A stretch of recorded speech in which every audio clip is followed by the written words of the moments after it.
Hello Rosies, it's story time again. Today I'm going to read you a story about an animal that hibernates.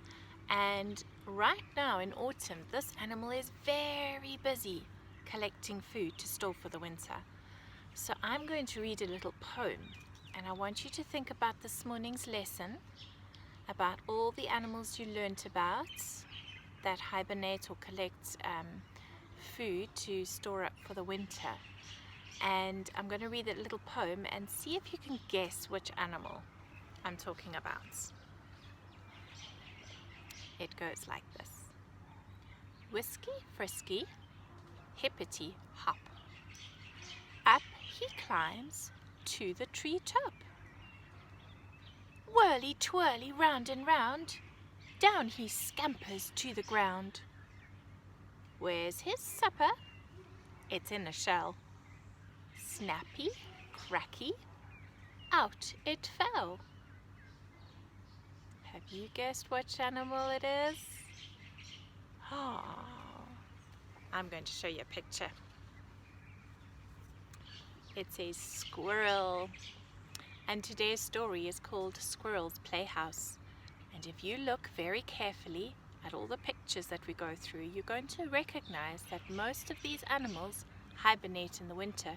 So right now during our autumn time, they are getting ready, including this little red one on the boot and on the leaf.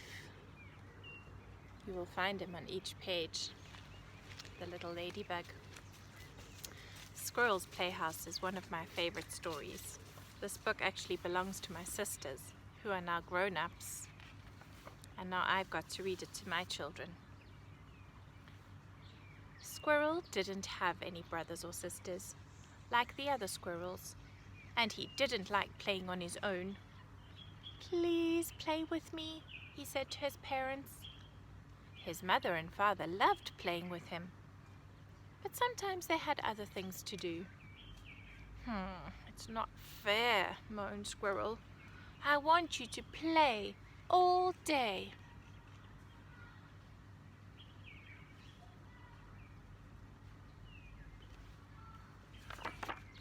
His mother stopped what she was doing.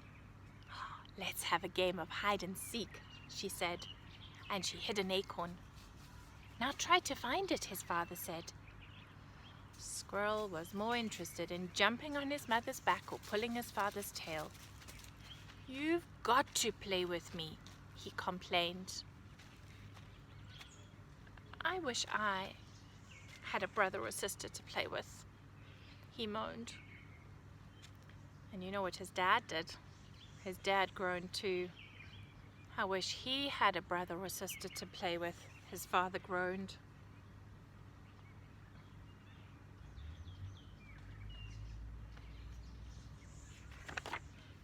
One morning, Squirrel's mother said, "We are going to take some food to the tumble-down house. It will keep dry there for the winter. Come along." Squirrel didn't want to go. "I want to stay and play," he cried. Oh, and he stamped his foot. He had to be dragged all the way there. Do you ever feel like that? You just don't want to go? And Mum and Dad make you? He's a bit of a grumpy squirrel though. When they arrived at Tumbledown House, they found Wood Mouse and her family. She was storing food as well, and her babies were rolling over, fighting and chasing each other's tails.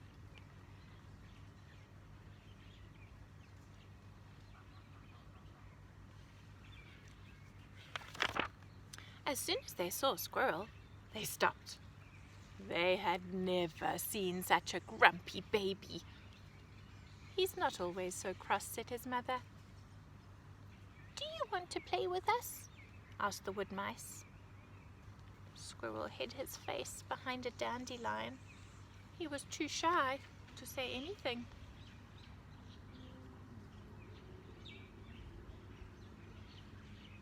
I wonder if you've sometimes also felt shy. The dandelion tickled his nose. The mice giggled. "Come and catch us," they shouted as they scampered off to hide.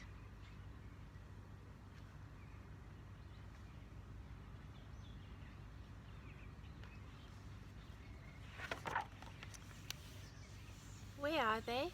asked Squirrel. "You will have to go find them," said his mother. "Ha ha! I know this game," laughed Squirrel. He looked carefully in all the hidey holes. "Found you!" he squealed every time he found a mouse. Soon he had found them all.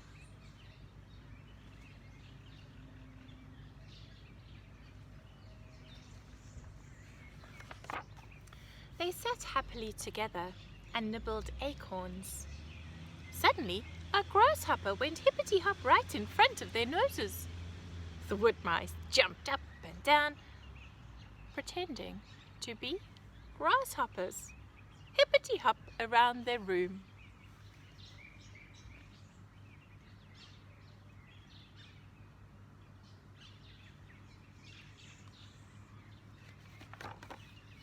"I'm a grasshopper too," said Squirrel, but he didn't look where he was going, and he bounced right on top of Hedgehog. "Ow!" yelled Squirrel. Hedgehog rolled himself into a ball.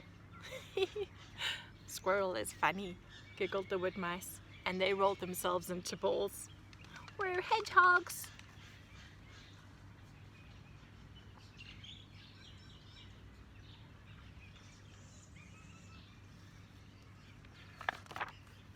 When they grew tired of being hedgehogs, they went exploring. "We have found a slide," they shouted. "Whee!" They slid to the bottom and landed amongst some old forgotten toys from long, long ago.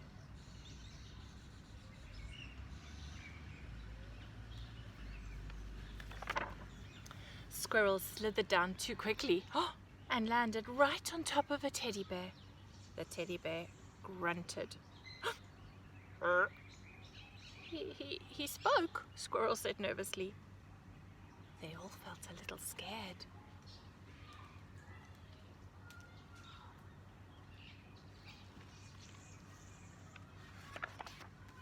"I think he speaks when you bounce on him," whispered a mouse. Squirrel jumped onto the teddy bear's tummy and it grunted once more. "Do it again," squeaked the wood mice excitedly, and they all bounced up and down.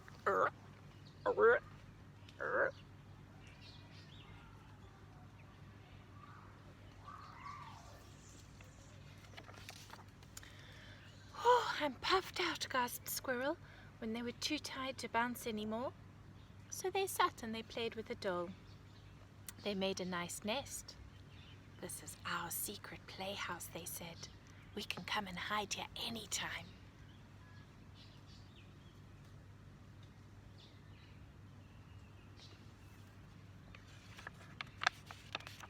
When it was time to leave the tumble-down house, Squirrel was very sleepy. "You can play again tomorrow," said his mother. But Squirrel was already fast asleep, and he had to be carried all the way home.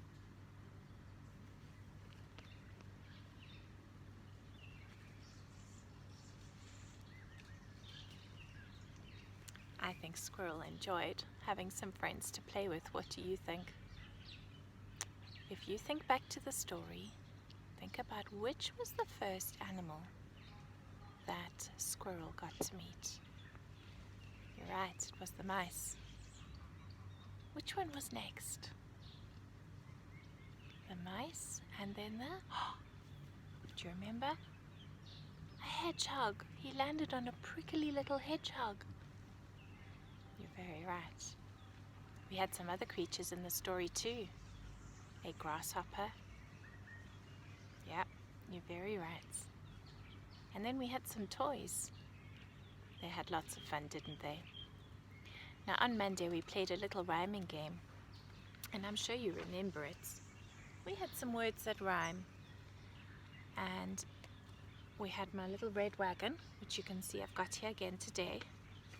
And we had our two rhyming words, cake and snake.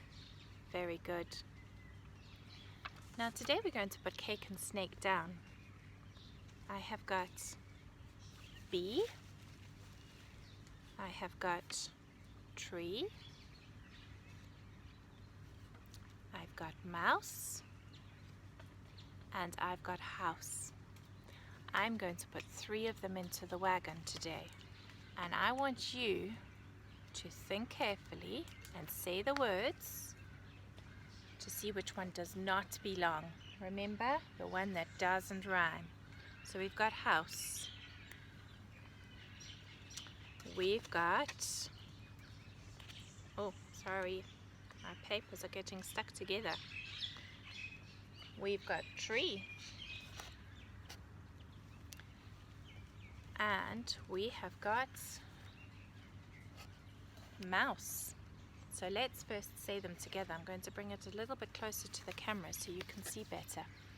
We've got house, tree, mouse. So let's first say 2 at a time, and then we'll do the last 2 to see which ones rhyme. Does house, tree rhyme? No, you're right. Does tree, mouse rhyme? No.